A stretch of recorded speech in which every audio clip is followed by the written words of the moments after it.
चिंता मत करो मंगू, आज प्रवचन से पहले तुम्हारी परेशानी हल हो जाएगी।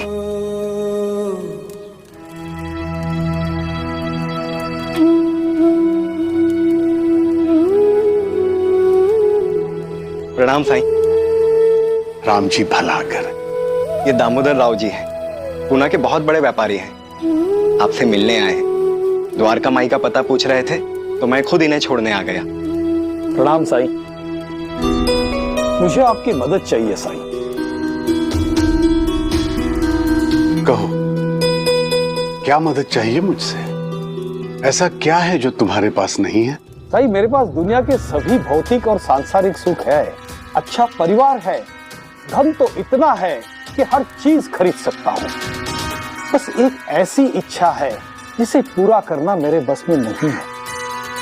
मुझे ब्रह्म दर्शन करना है, ईश्वर को देखना है।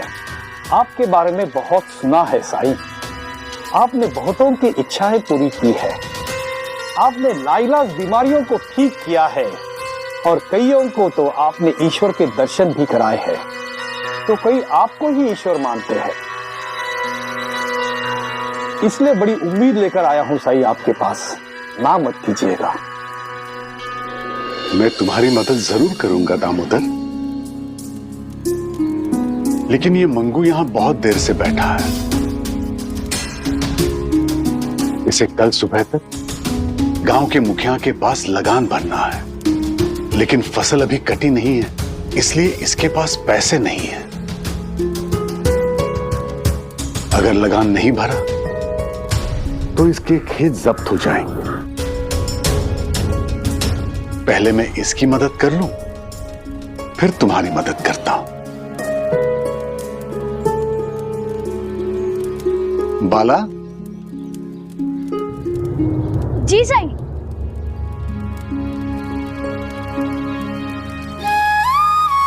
श्यामा के पास जाओ और उससे कहो कि मैंने 5 रुपए उधार मांगे हैं। जी साईं। सही, जब तक वो आ रहा है तब तक आप मुझे ब्रह्म दर्शन करा दीजिए। दामोदर, ये बंगू बेचारा बहुत मुश्किल में है। मैंने इसे मदद करने का वचन दिया है। तुम थोड़ी देर इंतजार करो, मैं तुम्हें दर्शन करा दूंगा। साईं, माधव काका तो घर पे ही नहीं है। नहीं है? नंदू। जी साईं। बाला, तुम हालसापति जी से पूछो, और नंदू तुम श्रीकांत से जाकर पूछो। ठीक है साईं। साईं, अब और कितना इंतजार करना होगा? मुझे आज ही पुणे के लिए वापस जाना है। मैंने कब मना किया है दामोदर? मैं तो खुद तुम्हें ब्रह्म दिखाना चाहता हूं। बस पहले मेरा ये काम हो जाए, मुझे 5 रुपए उधार मिल जाए, फिर मैं तुरंत तुम्हें ईश्वर दिखा दूंगा। मैं भी तुम्हें अनावश्यक इंतजार कराना नहीं चाहता। साईं, मालसापति काका भी घर पे नहीं है और अध्यापक जी भी घर पे नहीं है। दोनों नहीं मिले? आज कहां चले गए सब? रुको, मैं खुद जाकर इंतजाम करके आता हूं। साईं, साईं, साईं, कहां जा रहे हैं आप? मुझे सुबह तक पुणे पहुंचना है, अब और इंतजार नहीं हो रहा है। लेकिन मुझे मंगू को देने के लिए 5 रुपए लाने हैं। आपको जहां जाना है मुझे ब्रह्म दर्शन करा के जाइए ना। लेकिन मैं तुम्हें ब्रह्म क्यों दिखाऊं?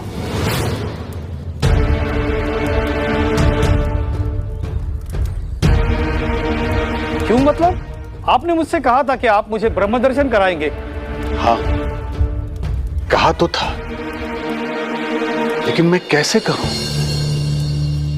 दामोदर, इस वक्त तुम्हारी जेब में 230 रुपए हैं। उसके बाद भी एक गरीब की मदद के लिए 5 रुपए भी नहीं निकल रहे हैं। कहते हैं हर इंसान में ईश्वर होता है, लेकिन तुमने किसी भी इंसान को ईश्वर समझकर तो दूर, इंसानियत के नाते भी मदद नहीं की।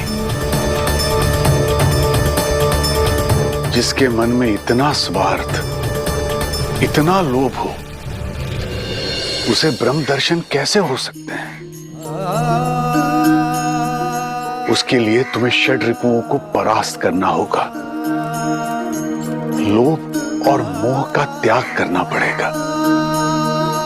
आज तक जिसे भी ब्रह्म दर्शन हुए वो लोभ और मोह से परे थे, और तुमसे तो 5 रुपए भी नहीं छूट रहे हैं। जीवन में ऐसे धन का क्या लाभ जो दूसरों के काम ना आ सके।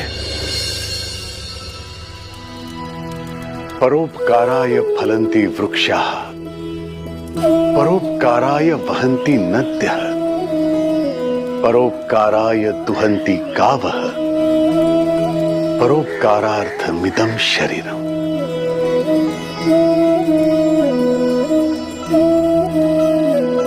अर्थात परोपकार के लिए वृक्ष फल देते हैं, नदियां परोपकार के लिए बहती हैं, गाय परोपकार के लिए दूध देती है, और ये शरीर भी परोपकार के लिए ही है।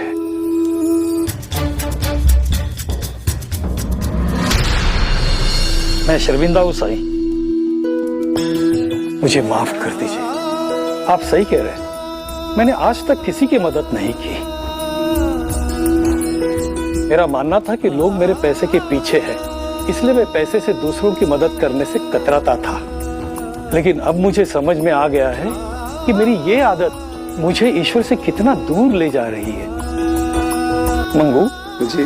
लो, पैसे रख लो। जी नहीं। ईश्वर ने बहुत दिया है मुझे, अब समय आ गया है कि मैं दूसरों के लिए कुछ करूं। संकोच मत करो, लो रख लो।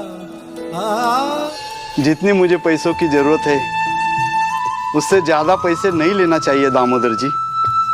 और हाँ, जितने पैसे लिए हैं मैंने वो जल्द से जल्द लौटा दूंगा दामोदर जी। देखा ना दामोदर, हर कोई तुम्हारे पैसे के पीछे नहीं है। इसलिए अब से तुम लोगों को उनकी जरूरत के समय ये सोचकर मदद करना शुरू कर दो कि वो तुम्हारे पैसे के पीछे नहीं पड़े हैं, बल्कि इसलिए तुम्हारे पास आए हैं, इसलिए तुमसे उम्मीद करते हैं, क्योंकि ईश्वर ने तुम्हें लोगों की मदद करने का सामर्थ्य दिया है। और जिस तरह आज तुम खुले दिल से अपनी जेब खाली करके दान करने वाले थे, उसी तरह अपने मन और जीवन से हर बुराई को हटा दो, फिर तुम्हें ईश्वर जरूर दिखेंगे। साईं, अब मुझे अपनी नादानी समझ में आ गई है। कितना मूर्ख था मैं अब अपने हर व्यवहार में ईश्वर को शामिल करूंगा, उनकी दी हुई हर सीख को शामिल करूंगा। अब मेरे लिए वही ईश्वर देखने के समान है।